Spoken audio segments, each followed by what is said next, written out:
기도하겠습니다.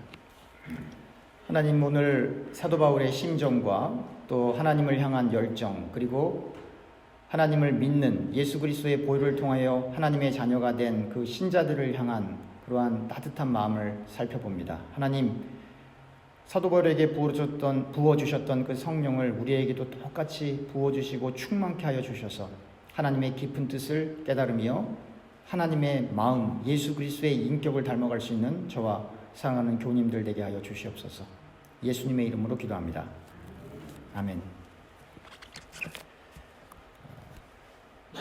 오늘 본문은 크게 세 가지 주제로 나누어질 수가 있습니다. 하나는 절대로 하나님의 말씀, 근데 그냥 말씀이 아니라 기록되어져 있는 하나님 말씀을 넘어가서 하나님의 말씀을 전해서는 안 된다라고 하는 게 첫 번째고, 또 한 가지는 사도 바울은 이 세상의 만물의 찌꺼기가 되었다 그랬어요. 자기 자신을 그렇게 표현하는 거예요. 이 세상의 만물의 찌꺼기가 되었다. 줄이고 목마르고 정처 없이 헤매었다. 홈리스가 되었다는 얘기거든요. 그만큼 힘든 인생을 살았어요.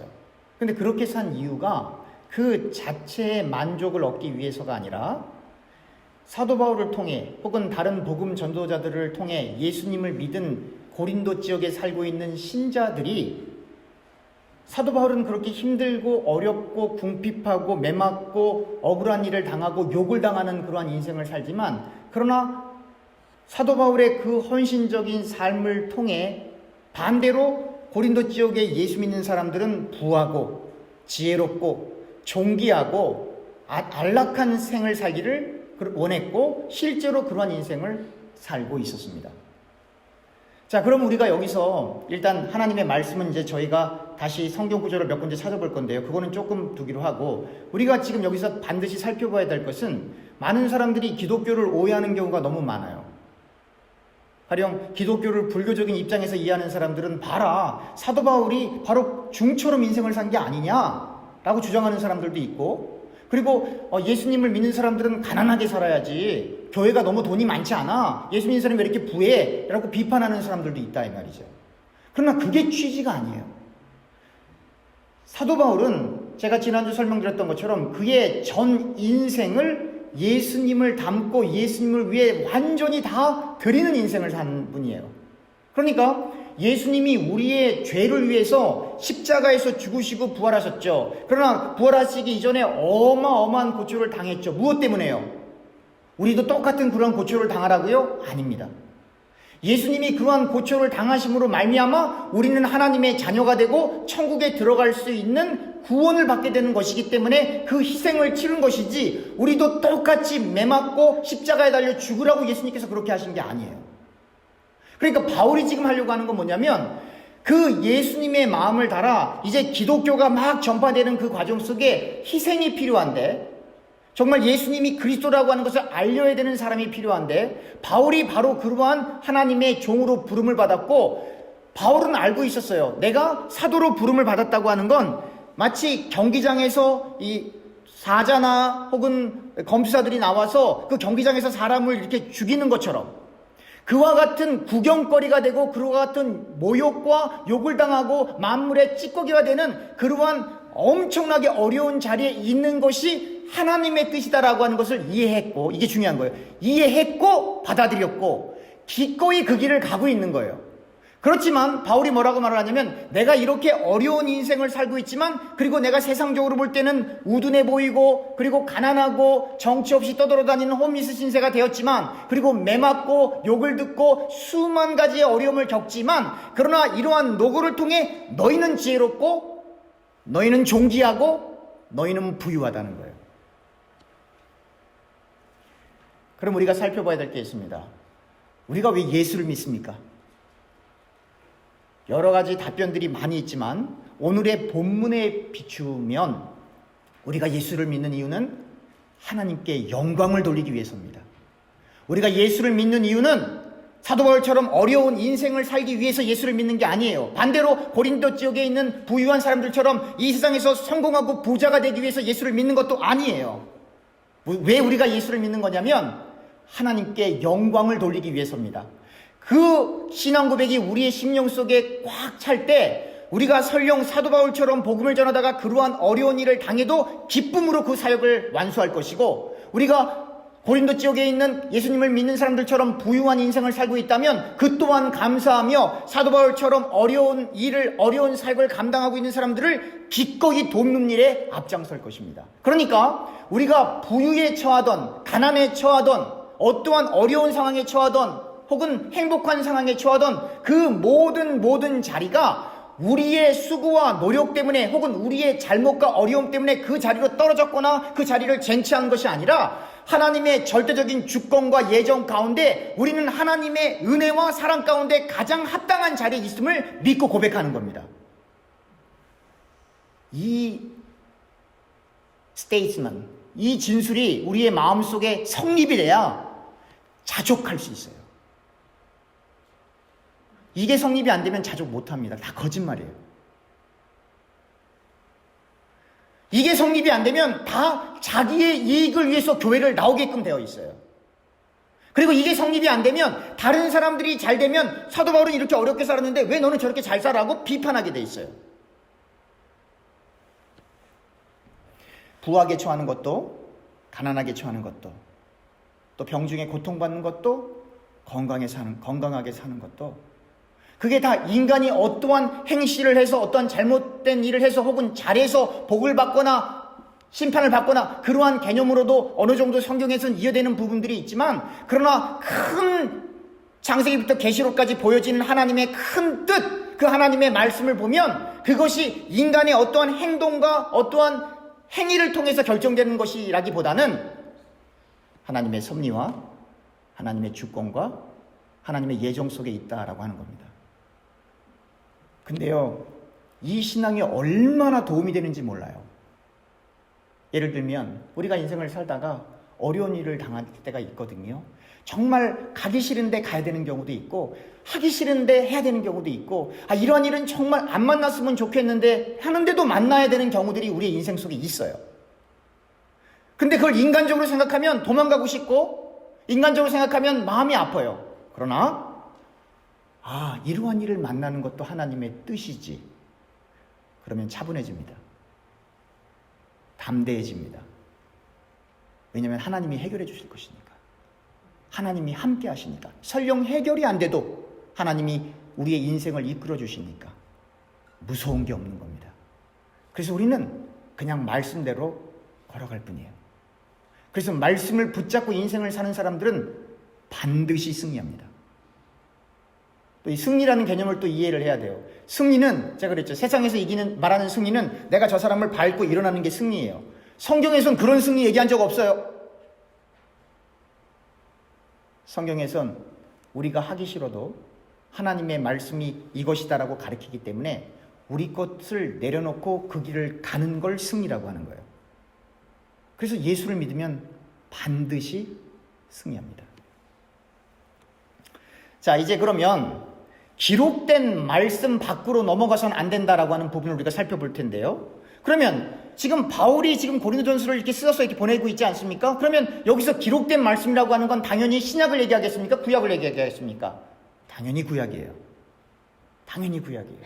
그러면 바울이 지금 고린도전서 4장까지 올 때까지 3번에 걸쳐서 성경 구절을 인용을 했습니다. 직접 인용했다기보다도 바울이 구약 성경을 읽고 그 부분에 있는 내용들을 끄집어내서 기록된 바 하면서 구약 성경에 있는 내용들을 이렇게 인용을 했는데요. 이 시간상 2가지 구절만 살펴보려고 합니다. 먼저 고린도전서 1장 19절입니다. 고린도전서 1장 19절.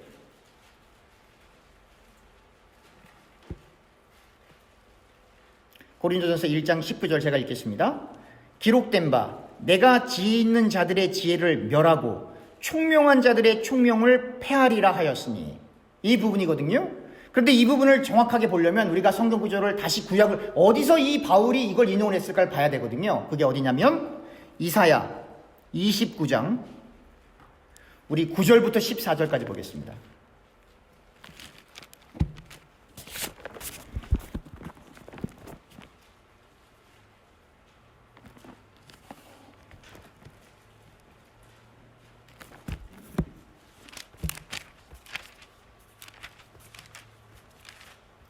이사야 29장 9절부터 14절까지 제가 읽겠습니다. 제가 가지고 있는 성경으로 구약 성경 1000페이지입니다. 이사야 29장 9절부터 14절 제가 읽겠습니다.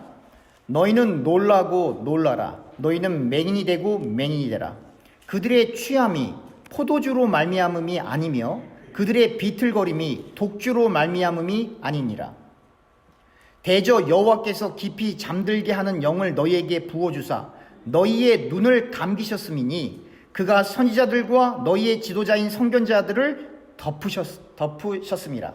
그러므로 모든 계시가 너희에게는 봉한 책의 말처럼 되었으니 그것을 글 아는 자에게 주며 이르기를 그대에게 청하노니 이를 읽으라 하면 그가 대답하기를 그것이 봉해졌으니 나는 못 읽겠노라 할 것이요. 또 그 책을 글 모르는 자에게 주며 이르기를 그대에게 청하노니 이를 읽으라 하면 그가 대답하기를 나는 글을 모른다 할 것이니라.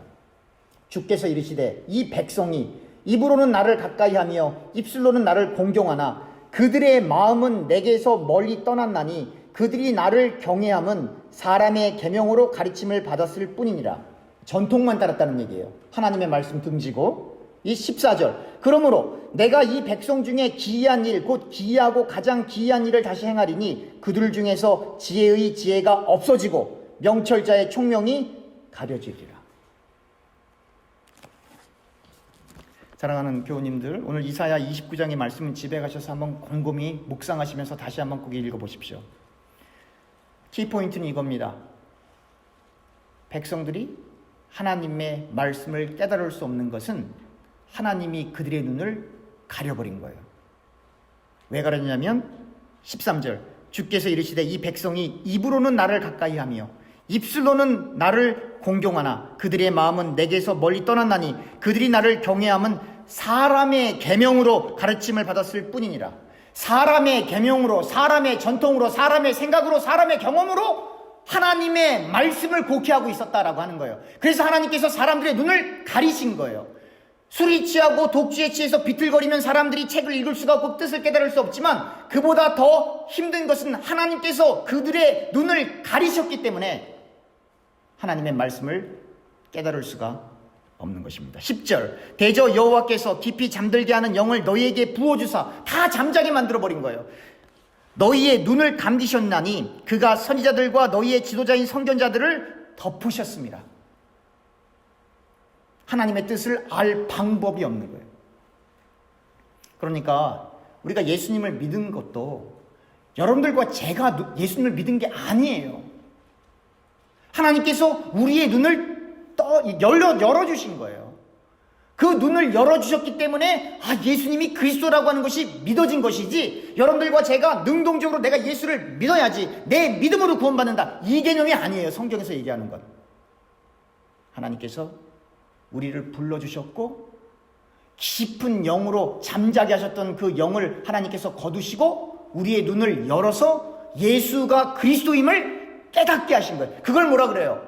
계시라고 하는 거예요. 묵시라고 하는 건 가려져 있는 거예요. 인간 스스로는 이해할 수가 없는 거예요. 근데 그 묵시를 하나님께서 열어서 계시하신 거예요. reveal 하신 거예요. 보여주신 거예요. 그래서 여러분들과 저에게 믿음이라고 하는 것이 생겨난 것입니다. 입술로는 하나님을 공경하고 입술로는 하나님을 경외하고 드러나는 행위와 그리고 어떤 형식과 의식은 사람의 전통에 따라 사람의 계명에 따라 하나님을 잘 섬기는 것 같지만 아니라 이 말이에요. 하나님의 영이 우리에게 임할 때에만 하나님의 말씀이 하나님의 말씀으로 들려지고 하나님의 말씀을 하나님의 말씀으로 깨달을 수 있게 된다는 거예요. 그러니까 말씀을 깨닫는다라고 하는 건 인간 스스로 할 수 있는 일이 아니라는 뜻이에요. 그러면 성경을 읽는 사람은 인간의 지성과 인간의 능력으로 말씀을 깨달을 수 없다라고 한다면 무엇을 해야 되겠습니까? 그래서 성경을 읽는 사람들은 기도하는 겁니다. 하나님, 혹시 제가 제 인위적인 생각으로 성경을 곡해하진 않을까? 제가 오해하지는 않을까? 잘못 해석하지는 않을까? 하나님 저를 불쌍히 여겨주세요라고 기도하며 두렵고 떨림으로 이 성경을 대할 때 하나님을 대하는 그 심정으로 그렇게 성경을 읽어가는 겁니다. 그런데 오늘날 누가 그렇게 성경을 읽어갑니까? 그러니까 사도 바울을 보고 중이라고 주장하는 사람도 있고, 예수 말고 다른 구원이 있다라고 주장하는 사람들도 있고, 구약 성경을 읽어가면서 종교다원주의를 주장하는 사람들도 있고, 하나님을 경외하지 않고 사람의 생각, 사람의 전통, 사람의 논리를 따라서 성경을 읽다 보면 그런 길로 빠져버리는 거예요. 잠자고 있는 영이 그들에게 꽉 차 있는 거예요. 성령이 꽉 차 있는 게 아니라 잠자고 있는 영이 그들의 눈을 가리고 있는 거예요. 그리고 혼자 주장하고 끝내버리면 되는데, 사람들을 동요해서 이게 괜찮은 생각이야, 이게 신신학이야, 이게 맞는 거야 라고 얘기하는 겁니다. 아니죠. 그러므로 여러분들과 제가, 우리는 지혜자가 아니에요. 우리는 믿음 좋은 사람들도 아니고 가치 있는 사람들도 아닙니다. 제가 늘 강조합니다. 여러분들과 저는 사랑받기 위해 태어난 게 아니에요. 주님을 위해 죽도록 충성하기 위해 태어난 겁니다. 하나님의 영광을 위하여 우리의 생각을 접고 좁은 문으로 들어가 좁은 길로 가기 위하여 부름받은 하나님의 백성이요, 군사요, 예수의 제자입니다. 이걸 잊어버리면 안 되는 거예요.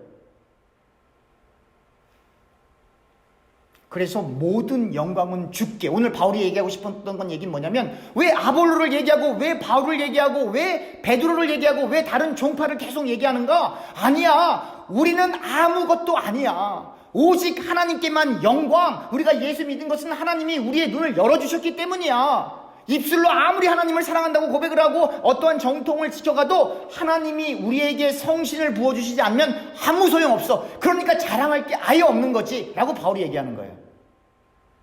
그래서 분열한다라고 하는 그 자체는 두 가지입니다. 하나는 아예 그곳에 하나님의 말씀이 없던가, 아니면 하나님의 말씀은 알지만 귀로하고 사람의 계명, 사람의 전통, 사람의 인간관계, 사람의 생각을 따라갔다는 증거예요. 그리고 결과예요.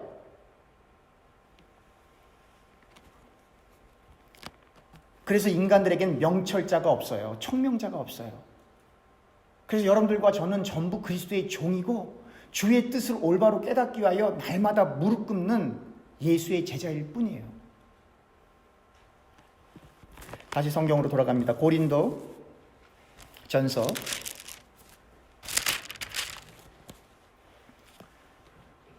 1장 31절입니다.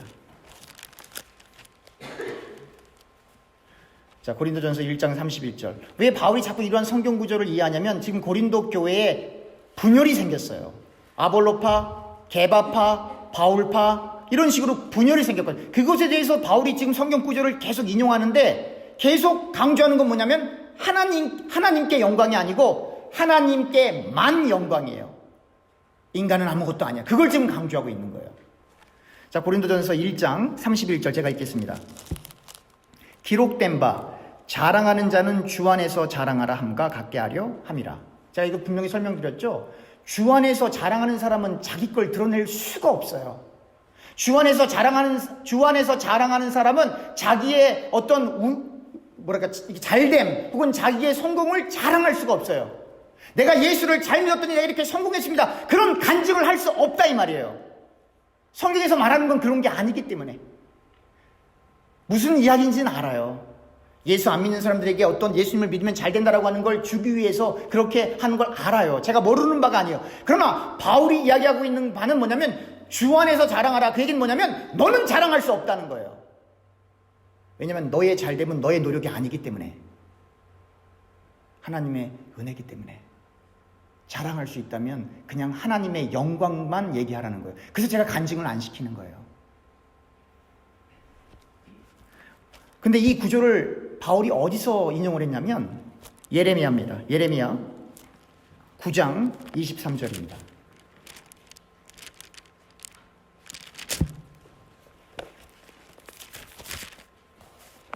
예레미야 9장 23절부터 26절까지 제가 읽겠습니다. 오늘 이 부분도 오늘 이사야서와 예레미야서를 집에 가셔서 꼭 읽어보시고, 제가 이따 트위터로 제가 성경 구절 다시 보내드릴 거예요. 꼭 집에서 읽어보시고, 그리고 오늘 본문 다시 한번 집에서 꼭 묵상할 수 있기를 부탁을 드립니다. 예레미야 9장 23절부터 26절까지 제가 읽겠습니다. 제가 가지고 있는 성경으로 구약성경 1066면입니다. 여호와께서 이와 같이 말씀하시되 지혜로운 자는 그의 지혜를 자랑하지 말라. 용사는 그의 욕망을 자랑하지 말라. 부자는 그의 부함을 자랑하지 말라. 절대로 자랑하지 말라는 거예요. 3번 연거푸 나오는 거죠. 자랑하는 자는 이것으로 자랑할지니 곧 명철하여 나를 아는 것과 나 여호와는 사랑과 정의와 공의를 땅에 행하는 자인 줄 깨닫는 것이라. 나는 이 일을 기뻐하느라. 여호와의 말씀이니 여호와의 말씀이라. 보라, 날이 이르면 할례받은 자와 할례받지 못한 자를 내가 다 벌하리니 곧 애굽과 유다와 에돔과 암몬 자손과 모압과 및 광야에 살면서 살적을 깎은 자들에게라. 물은 모든 민족은 할례를 받지 못하였고 이스라엘은 마음의 할례를 받지 못하였느니라 하셨느니라. 자랑할 것이 있다면 24절 자랑하는 자는 이것으로 자랑할지니 곧 명철하여 나를 아는 것과 나 여호와는 사랑과 정의와 공의를 땅에 행하는 자인 줄 깨달은 것이니라. 자랑하려면 하나님 아는 것만 자랑하라는 거예요. 그리고 그 하나님은 사랑과 정의와 공의의 하나님이라는 거예요. 그것만 자랑하라는 거예요. 우리의 잘됨 자랑하지 말고, 우리의 성공 자랑하지 말고, 우리 자식들 잘 되는 거 자랑하지 말고, 자랑하려면 하나님을 아는 것, 그리고 그 하나님은 사랑과 정의와 공의의 하나님. 그러니까 자랑하라는 얘기예요, 말라는 얘기예요? 자랑하지 말라는 얘기예요. 자랑하려면 하나님의 영광만 드러내라는 거예요. 그래서 주 안에서 자랑하라는 건 내가 예수 믿고 잘 됐습니다 라고 그 간증을 하라는 얘기가 아니라, 나 같은 무지하고 죄 많고 사악한 인간을 불쌍히 여겨주셔서 예수 믿게 해주신 것을 정말로 감사합니다. 저는 내세울 게 아무것도 없습니다. 자랑할 게 아무것도 없습니다. 드러낼 게 아무것도 없습니다. 제 목숨도, 제 인생도, 제 물질도, 제 가족도, 자녀도 다 하나님 겁니다. 그래서 하나님께서 아브라함에게 이삭을 바치라고 얘기한 거예요. 왜냐? 인간이 낳을 수 없는 아이를 경수가 끊어진 여자를 통해서, 사라를 통해서 아이가 나오게, 그러니까 이삭이 나온 것도 인간의 능력이 아니고, 이삭을 거둬가시는 것도 인간이 어떤 행동을 해서가 아니라 시작과 끝이 철저하게 하나님의 뜻대로 진행되고 있다라고 하는 거예요. 이걸 받아들이는 게 하나님의 절대 주권을 믿고 받아들이는 거예요. 그래서 이것을 받아들이는 사람은 무서운 게 없습니다. 왜냐? 오늘 죽어도 괜찮아요. 하나님이 우리의 영혼을 책임지실 것이니까. 하는 일이 조금 안 돼도 괜찮아요. 하나님께서 우리를 붙들고 계시니까. 하는 일이 잘 돼도 괜찮아요. 그러나 우쭐하거나 교만할 수가 없어요. 왜냐? 내가 한 게 아니니까. 이거를 받아들여야 정말 성경이 보이는 겁니다. 이것이 안 받아들이면 다 인간의 계명, 인간의 전통, 인간의 생각 속에서 성경을 인간의 뜻대로 재해석하는 것에 불과한 거예요. 그러니 우리가 얼마나 깨어져야 하고, 우리가 얼마나 하나님 앞에 기도해야 되고, 우리가 얼마나 하나님의 말씀을 읽고 깨닫기 위해서 노력을 해야 되겠습니까?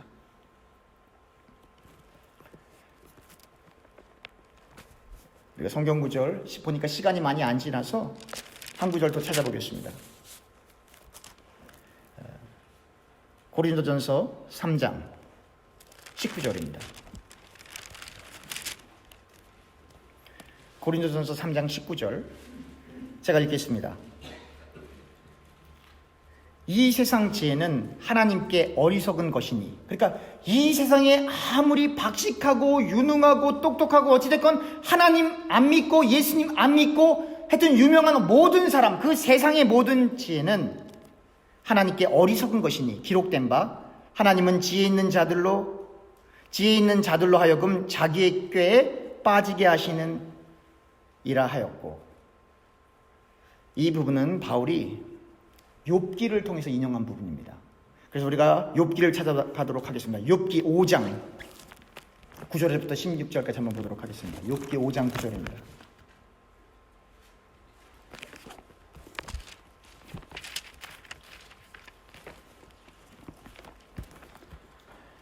이 욥기는 여러분들이 잘 아시는 것처럼 욥이, 동방의 의인 욥이 말도 안 되는 어려운 일을 당하는 거죠. 그래서 그의 친구들이 와서 욥의 친구들이 대화하는 그런 부분들입니다. 특별히 욥기 5장은 욥의 친구 중 그 엘리바스가 말하고 있는 부분인데요. 우리 욥기 5장 9절부터 16절까지 내가 보도록 하겠습니다. 하나님은 헤아릴 수 없이 큰 일을 행하시며 기이한 일을 셀 수 없이 행하시나니 비를 땅에 내리고 물을 밭에 보내시며 낮은 자를 높이 드시고 애곡하는 자를 일으키사 구원에 이르게 하시느니라.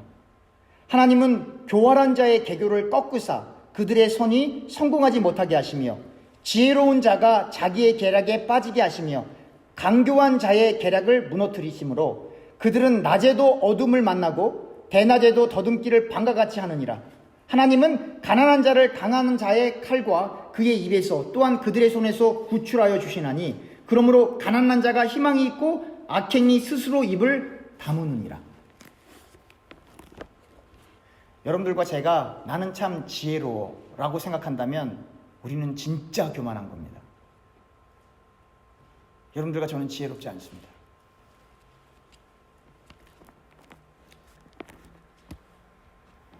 하나님께서는 내가 지혜롭다라고 생각하는 사람은 그 사람에게 어떠한 길을 보여주시냐면 낮에도 밤처럼 다니게 하는 거예요. 안 보이니까. 지금 같은 개념이에요. 하나님께서 잠자는 영으로 그 사람들의 눈을 가리셨던 것처럼 내가 지혜롭다. 내가 뭘 좀 할 수 있다. 나는 좀 능력이 있다. 나는 좀 부유하다. 라고 생각해서 그것을 말로 표현하던 자기 생각 속으로 갖고 있던 그러한 생각 속의 인생을 살아가는 사람은 마치 하나님께서 사람들의 눈을 가린 것처럼 가려놓으셨기 때문에 낮에도 밤처럼 더듬거리는 거예요. 안 보이니까. 그 얘기는 뭐냐면 성경을 대할 때도 말씀을 대할 때도 안 보이는 거예요. 안 깨달아지는 거예요. 그런데 안 보이고 안 깨달아지는 사람이 말씀을 가리키면 어떻게 되겠습니까? 예수님께서 말씀하신 것처럼 소경을 인도하는 격이 되는 거예요. 그러니까 이게 지금 구약, 욥기, 이사야, 예레미야, 그 다음에 공간복음서, 고린도전서 다 같은 맥락이에요. 하나님께서 우리의 눈을 열어주시지 않으면 우리는 소경 같은 인생을 산다 이 말이에요. 그리고 혼자만 잘못되는 것이 아니라 우리 주변에 있는 모든 사람들이 전부 그 소경과 함께, 그 소경을 따라가는 모든 사람들과 함께 구덩이에 다 빠진다는 거예요. 그게 성경이 이야기하고 있는 메시지입니다. 여러분들과 제가 소경이 아니라는 자신이 있습니까? 그래서 우리는 자랑할 수 없는 겁니다. 그래서 우리는 판단할 수 없는 겁니다. 그래서 우리는 심판할 수 없는 겁니다. 모든 심판과 판단과 그 모든 것을 주께 의탁하는 거예요. 왜냐하면 주님만이 심판자이시기 때문에. 또 하나 하나님께서는 15절 하나님은 가난한 자를 강한 자의 칼과 그 입에서 또한 그들의 손에서 구출하여 주시니 그러므로 가난한 자가 희망이 있고 악행이 스스로 입을 다무니라. 그러니까 하나님이 기뻐하시는 것은 가난한 자를 돕고 악행이 입을 다무는 거예요. 그래서 초대교회 성령이 강하게 임하여 베드로가 설교할 때마다 3,000명씩 이렇게 들어오는 그 시절에 교회가 얼마나 구제를 많이 했던지 사도들이 그거에 관여를 했다가는 도저히 할 수가 없는 거예요. 그래서 7 집사를 세우는 겁니다. 구제는 하나님이 기뻐하시는 거예요. 그러나 그 하나님의 은혜 아래에 있는 그 구제가 정상적으로 진행되기 위해서는 제일 먼저 눈이 띄어야 돼요. 그래서 말씀을 전하는 사도들은 그 일에 관여할 시간이 없는 거예요. 그래서 7 집사를 세운 거예요. 사랑하는 교우님들, 여러분들과 제가 예수를 지금 믿고 있다는 건 기적입니다. 이 정말 기적인 거예요. 그리고 그 하나님의 말씀이 오늘도 동일하게 역사하십니다. 변함없이. 여러분들과 저희가 오늘의 말씀을 통하여 분명하게 기억하고 각인해야 될 것은 나는 아무것도 아니구나. 내가 조금이라도 우쭐하거나 자랑한 것이 있다면 하나님 잘못했습니다. 거기서부터 시작을 하는 거예요. 하나님의 은혜가 아니면 여기까지 올 수 없었습니다라고 고백을 하는 겁니다. 그리고 온전히 왜냐면 우리는 무지하니까, 우리는 명철하지 못하니까 하나님 제 지식과 제 지성과 인간의 생각을 의존하지 않고 이제 하나님 앞에 모든 것을 한번 다 맡겨보겠습니다. 의도적으로 잘 안 되거든요. 사람은 다 독립적으로 살고 싶어 하거든요. 누구한테 통제받는 거 싫어해요. 하나님 말씀 따르는 것도 싫을 때가 많거든요. 사람이 원래 그래요. 근데 그걸 의도적으로 한번 하나님께 저의 인생을 다 맡기고 한번 주의 말씀을 지키기 위해서 한번 최선을 다해 보겠습니다 라는 심정으로 하나님께 우리의 인생을 다 맡기는 인생을 사는 거예요. 그래야 자기 부인도 할 수 있고 우리의 십자가를 메고 주님도 따라갈 수 있고, 물질적으로 가난한 사람들도 눈에 보이기 시작하고 영적으로 가난한 사람들도 눈에 보이기 시작하고, 왜냐하면 하나님께서 우리의, 마치 사도 바울이 다메섹 도상으로 가다가 예수님의 음성을 듣고 꼬꾸라졌을 때, 그리고 아나니아를 만나기 전까지 그 눈이 비늘로 가려졌잖아요. 비늘로. 그 비늘이 띄어져야 되는 거거든요. 우리의 눈 속에, 왜냐면 우리는 예수님이 누군 줄 알아요. 바울도 이제 예수님이 누군 줄 알아요. 그러나 바울이 사역을 하려면 그 비늘이 떨어져 나가야 되거든요. 여러분들과 저는 예수님이 누군 줄 알아요. 하나님의 말씀도 믿어요. 근데 문제는 하나님의 말씀대로 하나님을 향한 신앙을 유지하면서 신앙생활하기보다는 인간의 계명과 인간의 전통을 따라갈 때가 많고, 우리 자신의 경험과 지혜를 따라갈 때가 너무 많거든요. 알기는 아는데 온전히 주님을 위하여 헌신할 수가 없는 상태가 많거든요. 헌신하려면 이 비늘이 띄어져 나가야 되거든요. 근데 여러분, 그거 아시지 않습니까? 이걸 띄려면 얼마나 아프겠어요. 요셉의 그 비늘이 띄어져 가기까지 요셉은 종살이도 해야 됐고 감옥살이도 했던 거예요. 다 연결되는 거예요, 이게. 이제 비늘이 완전히 띄어져서 하나님의 뜻이 드러나고 왕의 꿈을 해석을 하고 국무총리가 돼서 그 공물들을 잘 집행했을 때 요셉이 있는 그 나라도 잘 살고 그 주변에 있는 모든 사람들이 그 공물을 얻어갈 수 있으니까 다 잘 되는 세상. 다시 말하면 가난한 자들이 공물을 얻을 수 있는 세상이 온 거예요. 오늘 욥기에 나온 것처럼. 여러분들과 제가 그 하나님의 은혜로 그렇게 사용받을 수만 있다면 얼마나 마음이 벅차겠습니까? 얼마나 감사하겠습니까? 여러분, 가난한 사람들 돕는 거 간단한 거 아닙니다. 여러분, 가난한 사람들 도우려면 돈이 많아야 돼요. 아시죠?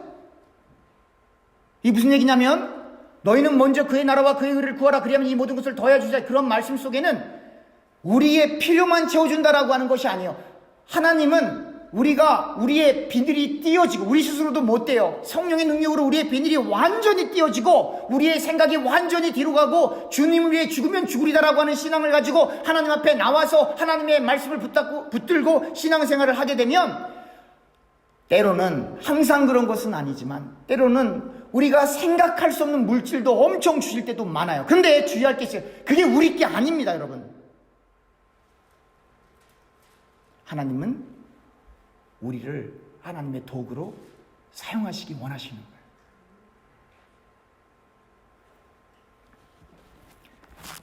여러분들의 목숨, 그리고 저의 목숨, 여러분들의 재물, 그리고 저의 재물, 건강, 가족, 모든 것이 우리께 아무것도 없어요. 여러분 믿으십니까? 우리께 있나요, 진짜로? 없어요. 이건 기독교의 베이직, 그 기본이에요, 이건. 이게 안 되면 신앙도 못 가져요. 왜냐? 이게 안 되면 내 거와 하나님 거 사이에 늘 갈등하거든요. 그럼 시험 들어요. 내 게 없는 거예요. 우리 게 없어요. 다 하나님 거예요. 그때 하나님께서 우리를 놀랍게 사용하십니다. 하나님은 다 가지고 계시니까. 하나님은 죽은 자까지도 살려내시니까. 하나님은 홍해바다도 가르시니까. 하나님은 여리고성도 무너뜨리니까. 하나님은 목동 소년을 다윗을 통해 골리앗도 무너뜨리니까. 아이를 낳을 수 없는 여자들이 아이를 낳게 하시니까. 남자를 알지 못하는 동정녀 마리아를 통해서 예수 그리스도를 태어나게 하시니까. 무리를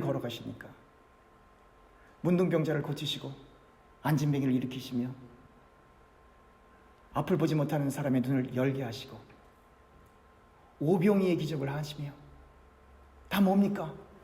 무에서 유를 창조하시는 분이다라고 하는 거예요. 지난주 말씀드렸던 것처럼, 그리고 지지난주도 말씀드렸던 것처럼 I am who I am. 나는 스스로 존재하는 나다 이거예요. 그럼 너희는 스스로 존재할 수 없는 나에게 의존되어야만 하는 존재라는 거예요. 여러분들과 저는 하나님을 의존할 때만 인생의 의미를 발견합니다. 하나님을 의존할 때만 행복이 존재합니다. 그런데 만약 여러분들과 저 중에 하나님을 의존하지 않고 행복하고 하나님을 의존하지 않았는데 만족하면 죄송합니다. 그 사람은 마귀의 자녀입니다. 저주예요.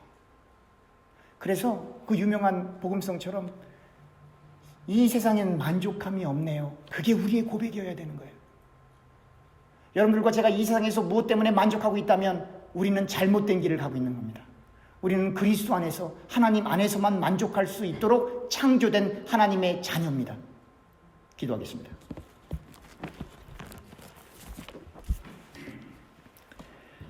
하나님, 하나님의 말씀을 있는 그대로 전하고자 최선을 다했습니다. 우리 교우님들 이 말씀 때문에 시험 들지 않도록 지켜주시옵시고 저와 우리 교우님들 자랑하거나 우쭐거리거나 교만하거나 판단하거나 심판하거나 질투하거나 인간적인 생각으로 생각하려고 하는 모든 생각을 다 내려놓고 하나님, 저는 먼지보다도 못한 벌레보다도 못한 정말로 악인 중에 악인입니다. 불쌍히 여겨주십시오. 저의 비늘을 완전히 띄워주시고 저의 눈을 열어주셔서 오직 예수님만 의존할 수 있도록 도와주시고 오직 하나님께만 영광임을 알고 하나님을 아는 것, 하나님은 사랑과 정의와 공의의 하나님이시며 오직 예수 그리스도를 통한 구원만이 있음을 알고 오직 그리스도 안에서 하나님만 자랑할 수 있는 사랑하는 교우님들과 제가 될 수 있도록 우리를 불쌍히 여겨 주시옵소서. 예수님의 이름으로 기도합니다.